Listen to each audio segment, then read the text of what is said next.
जनाब अभी एक वीडियो और मेरे सामने आई है और वो भी बड़े मशहूर टिकटॉकर फैमिली है और 12 महीने तो ये नाचते और गाते रहते हैं और मजहब कार्ड खेलना हो, मजहब के नाम पे लाइक और व्यूज चाहिए इनको, तो ये नातों पे भी नाचना झूमना शुरू कर देते हैं आगे।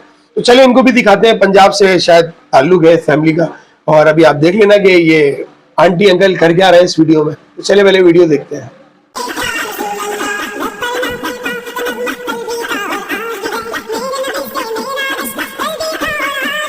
इसका बरेलवियत से कोई ताल्लुक नहीं है, ये रॉन्ग नंबर है, ये रॉन्ग नंबर है।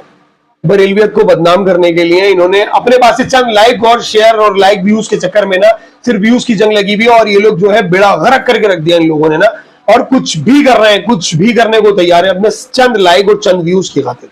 तो बहरहाल ऐसे लोगों का बाइकआउट करें, ऐसे लोगों से एहतियात करें। ये बरेलवियत नहीं है, ये आला हजरत की तालीमात नहीं है भाई, समझे आप मेरी बात को।